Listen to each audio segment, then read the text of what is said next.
Halo semuanya, semoga semuanya berada dalam keadaan sehat dan bahagia hari ini. Pada kesempatan kali ini saya akan menyampaikan materi kimia tentang klasifikasi materi. Nah, langsung kita mulai. Nah, materi itu dibagi menjadi zat tunggal dan ada yang disebut dengan campuran. Jadi materi dibagi dua, ada zat tunggal dan ada yang namanya campuran. Zat tunggal dibagi lagi, ada unsur dan ada senyawa. Kemudian campuran juga ada dua, ada campuran homogen dan ada campuran heterogen. Nah, jadi ini klasifikasi daripada materi. Ada zat tunggal, ada campuran. Zat tunggalnya itu ada unsur dan ada senyawa, sedangkan campuran itu adalah ada campuran homogen dan campuran heterogen. Nah, sekarang kita bahas satu persatu bagian-bagian dari materi ini. Nah, yang pertama unsur. Nah, pengertian dari unsur itu adalah zat tunggal yang tidak dapat diuraikan lagi baik secara fisika maupun secara kimia. Jadi unsur ini sudah tidak bisa diuraikan lagi. Jadi secara fisika maupun secara kimia sudah tidak bisa diuraikan. Nah, unsur ini dibedakan menjadi ada unsur logam, unsur non logam, dan ada unsur metaloid atau peralihan. Nah, apa perbedaan dari ketiga unsur ini, jenis unsur ini? Yang pertama, unsur logam. Itu ciri-cirinya dia keras, pada suhu kamar berwujud padat, konduktor, bisa menghasilkan listrik dan panas, elastis dan dapat ditarik. Nah, maksudnya elastis dan dapat ditarik bisa dibentuk. Jadi bisa buat lebih panjang, kemudian bisa dibentuk misalnya besi, itu contoh unsur logam. Jadi bisa dijadikan bentuk pisau atau bentuk yang lainnya. Jadi itu pengertian elastis dan dapat ditarik. Nah, contoh dari unsur logam adalah ada emas, Au, perak, kemudian aluminium dan lain sebagainya. Jadi masih banyak lagi contoh-contoh unsur logam. Kemudian ada unsur non logam. Unsur non logam ciri-cirinya dia isolator. Kemudian umumnya berwujud gas dan tidak dapat ditarik. Nah, itu ciri-ciri dari unsur non logam. Contohnya ada oksigen, ada helium dan lain sebagainya. Jadi masih ada lagi unsur-unsur non logam yang lainnya. Bisa kalian cari lagi di literatur. Kemudian ada unsur metaloid. Nah, unsur metaloid ini mempunyai sifat peralihan antara unsur logam dengan non logam. Jadi dia mempunyai sebagian sifat logam dan sebagian sifat non logam. Contohnya itu adalah boron, silikon, dan arsen dan lain sebagainya. Jadi masih ada contoh lainnya lagi. Nah, itu ciri-ciri dari jenis-jenis unsur. Ada unsur logam, ada unsur non logam, dan unsur metaloid. Kemudian selanjutnya ada lambang unsur. Jadi seperti ini ya, saya balik lagi. Di sini emas, ada Au, perak, Ag. Nah, ini yang disamakan dengan lambang unsur. Aluminium ada Al. Kemudian helium, He, boron, B. Jadi kenapa emas dilambangkan dengan Au, perak dilambangkan dengan Ag? Kenapa emas itu enggak E lambangnya atau perak enggak P saja lambangnya? Aluminium kenapa Al, kenapa enggak A saja ditulis? Nah, itu ada aturan penulisan lambang unsurnya. Jadi enggak sembarangan menulis lambang unsur. Nah, lambang unsur itu ditulis berdasarkan ketentuan dari J.J. Berzelius atau John Jacob Berzelius. Nah, ini Berzelius. Jadi dia yang membuat aturan penulisan lambang unsur. Nah, aturannya itu ada yang pertama, unsur dilambangkan dengan satu huruf dan ditulis dengan huruf besar. Jadi lambang unsur ditulis satu huruf dan ditulis dengan huruf besar. Huruf besar diambil dari huruf terdepan dari namanya dalam bahasa Latin. Jadi nanti lambang unsur ini diambil dari nama Latinnya. Jadi bukan nama Inggrisnya atau nama Indonesianya. Jadi lambang unsur diambil dari huruf dalam bahasa Latinnya. Kenapa tadi di sana emas lambangnya AU? Karena nanti emas itu bahasa Latinnya aurum, jadi diambil AU. Nah, saya lanjutkan dulu cara penulisan unsurnya. Yang nomor 2 itu apabila unsur dilambangkan dengan dua huruf, huruf kedua ditulis dengan huruf kecil yang diambil dari salah satu huruf namanya. Nah, seperti tadi emas, nama Latinnya aurum, dia ditulis namanya AU, jadi aurum, A dan U-nya diambil. Jadi huruf pertamanya huruf besar, huruf keduanya huruf kecil, namun diambilnya masih sama dari namanya dalam bahasa Latin. Misalnya ini, lambang unsur nitrogen adalah N, kemudian lambang unsur natrium adalah Na. Jadi karena nitrogen ditemukan lebih dulu, jadi dia dilambangkan dengan N. Kemudian ditemukan natrium, sehingga nggak mungkin membuat lambang unsur yang sama N juga, nanti sulit membedakan mana natrium mana nitrogen. Jadi harus dibuat dengan dua huruf lambangnya, sehingga di sini dituliskan N dan diambil lagi salah satu nama hurufnya di sini A, jadinya Na. Jadi unsurnya dilambangkan dengan dua huruf, huruf depan besar, huruf keduanya kecil. Jadi nanti kalau ketemu seperti ini Na, berarti ini adalah satu unsur. Jadi unsur Na, bukan unsur N dan unsur A ya. Jadi Na satu unsur. Kalau hurufnya besar dan kecil itu artinya satu unsur. Kalau hurufnya besar-besar keduanya artinya itu senyawa, bukan unsur.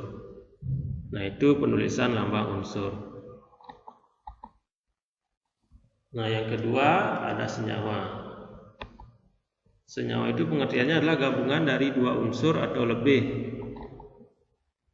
Senyawa ini merupakan zat tunggal yang dengan cara kimia biasa masih dapat diuraikan kembali menjadi unsur-unsur penyusunnya. Jadi senyawa itu masih bisa diuraikan kembali menjadi unsur-unsur penyusunnya dengan cara reaksi kimia. Contoh dari senyawa itu adalah air, H2O, garam, NaCl, karbon dioksida, CO2, dan lain sebagainya. Jadi sangat banyak sekali ada senyawa-senyawa kimia. Jadi itu adalah gabungan dari dua unsur atau lebih. Kemudian selanjutnya sifat-sifat senyawa. Sifat senyawa ini terbentuk dari unsur-unsur melalui reaksi kimia. Jadi unsur-unsur bereaksi membentuk senyawa. Kemudian dapat dipisahkan menjadi unsur penyusunnya melalui reaksi kimia. Jadi dia terbentuk dari unsur-unsur, kemudian bisa dipisahkan lagi menjadi unsur-unsur penyusunnya melalui reaksi kimia. Dibentuk melalui reaksi kimia, bisa dipisahkan lagi dengan reaksi kimia juga. Kemudian komponen-komponen penyusunnya memiliki perbandingan tetap. Yang keempat, unsur-unsur penyusun senyawa akan kehilangan sifat aslinya setelah membentuk senyawa. Jadi kalau unsur A bereaksi dengan unsur B, maka unsur A akan kehilangan sifatnya. Unsur B juga akan kehilangan sifat aslinya. Bergabung menjadi AB, dia akan membentuk sifat yang baru, yang berbeda dari sifat aslinya. Contohnya seperti ini. Jadi NaCl NaCl ini tersusun dari unsur natrium Na dan klorin Cl. Nah, Na ini sifat aslinya adalah logam yang bersifat lunak dan sangat beracun. Sedangkan Cl dia berwujud gas dan beracun juga. Jadi Na-nya beracun. Kemudian Cl-nya juga beracun. Nah, setelah mereka bereaksi membentuk senyawa NaCl, sifat asli Na dan sifat asli Cl ini akan hilang, membentuk sifat yang baru. Jadi membentuk NaCl. Nah, sifat NaCl ini adalah senyawa yang dapat melesatkan makanan dan sangat diperlukan oleh tubuh. Jadi NaCl ini adalah garam dapur. Jadi kalian pernah dengar peribahasa seperti memasak sayur tanpa garam, jadi hambar. Jadi kalau nggak ada garam, hambar. Padahal sifat awalnya Na-nya beracun, Cl-nya beracun. Nah, setelah mereka bergabung membentuk NaCl, nah sifat aslinya hilang menjadi senyawa yang dapat melesatkan makanan dan sangat diperlukan oleh tubuh. Nah, itu maksud dari unsur-unsur akan kehilangan sifat aslinya setelah membentuk senyawa. Nah, itu senyawa ya. Kemudian lanjut ke campuran. Campuran itulah materi yang terbentuk dari gabungan dua zat atau lebih. Jadi dua zat yang digabungkan. Kalau tadi kan ada contoh NaCl, garam, kemudian H2O, air. Nah, air dan garam ini kalau digabungkan itu akan membentuk senyawa. Maaf, akan membentuk campuran. Campuran air dan garam. Nah, campuran ini terdiri dari campuran homogen dan campuran heterogen. Jadi ada dua.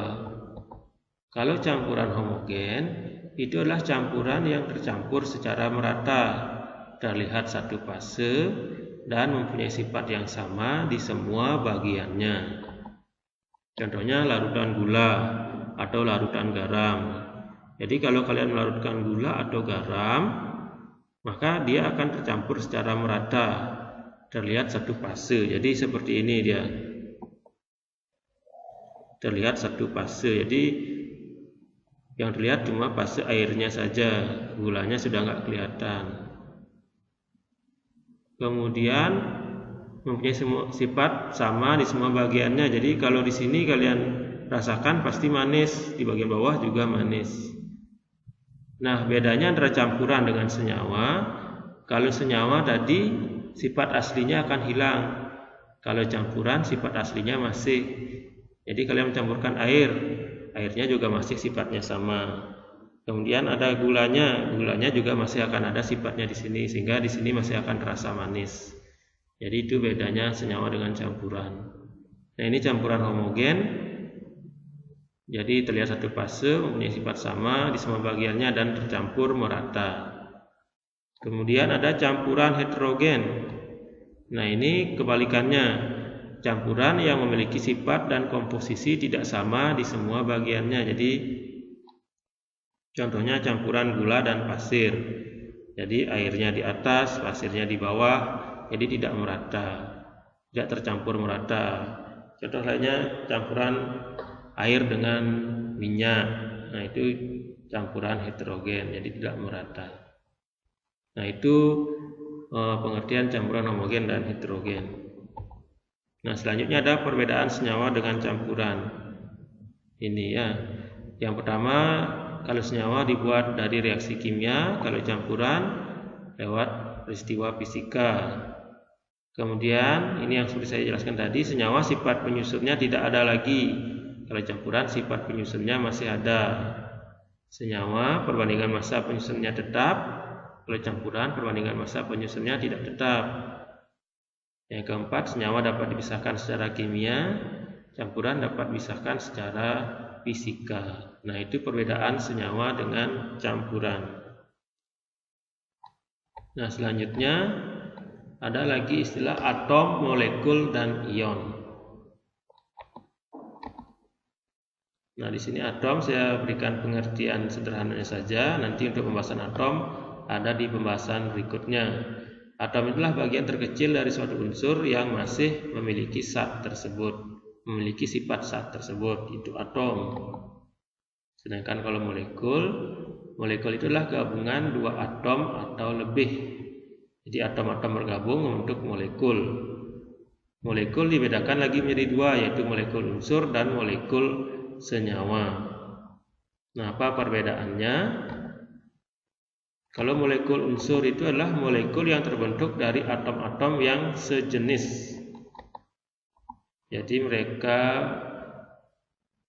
atom-atom sejenis berkumpul membentuk molekul unsur. Misalnya O2 ini, O2. Jadi sama jenisnya O dan O. Kemudian N2, N dan N. H2, jadi terbentuk dari atom H dan atom H. Jadi atom sejenis berkumpul membentuk molekul unsur. Nah, kalau molekul senyawa itu molekul yang terbentuk dari atom-atom yang berbeda. Contohnya ini air H2O, jadi terbentuk dari atom H dan O. NaCl terbentuk dari atom Na dan Cl. Ini Co. Kemudian ada CO2, C dan O. KOH terbentuk dari atom K, O dan H, dan contoh yang lainnya ya. Nah, itu molekul unsur dan molekul senyawa. Kemudian ada ion. Ion itu adalah atom yang bermuatan listrik. Jadi atom dia bisa menjadi bermuatan. Nah, kalau atom sudah menjadi bermuatan itu namanya ion. Nah, ion itu dapat dibedakan lagi. Ada berdasarkan unsur yang membentuk. Ada ion monoatomik. Ini adalah ion yang berasal dari satu jenis unsur. Contohnya Na+, Cl-. Jadi ion ini terbentuk dari unsur Na saja atau atom Na saja. Cl- ini terbentuk dari atom Cl saja. Itu namanya ion monoatomik, berasal dari satu jenis unsur saja. Kemudian ada ion poliatomik. Ini adalah ion yang berasal dari dua jenis atom atau lebih. Jadi lebih dari satu atom yang membentuk, namanya ion poliatomik. Contohnya CO3 2-. Jadi terbentuk dari atom C dan O. Kemudian SO4 2- terbentuk dari atom S dan O. Jadi yang membentuk lebih dari satu jenis atom, namanya ion poliatomik. Kalau terbentuk dari satu atom saja itu namanya ion monoatomik. Selanjutnya, kalau berdasarkan muatannya, ion itu dibedakan lagi menjadi dua juga. Ada kation, itulah ion yang bermuatan positif, dan anion, itulah ion yang bermuatan negatif. Nah, itu ion ya. Kemudian yang terakhir ada istilah rumus kimia. Rumus kimia adalah lambang molekul unsur atau molekul senyawa yang menyatakan jenis dan jumlah atom yang menyusun suatu senyawa. Itu namanya rumus kimia. Jadi lambang molekul unsur atau senyawa yang menyatakan jenis dan jumlah atom yang menyusun suatu senyawa. Rumus kimia itu ada dua, yaitu ada rumus molekul. Rumus molekul itu adalah rumus yang menyatakan jenis dan jumlah atom yang menyusun suatu senyawa. Jadi ini menyatakan jenis atom yang menyusun suatu senyawa dan berapa jumlahnya. Contoh H2O. Nah, ini adalah rumus kimia ya, H2O. H2O ini tersusun dari dua atom H, jadi ini dua atom H dan satu atom O. H2O. Jadi ini rumus kimia namanya H2O. NaCl, CO2 itu namanya rumus kimia. Dari rumus kimia ini bisa ditentukan apa saja jenis atom yang menyusun dan berapa jumlahnya.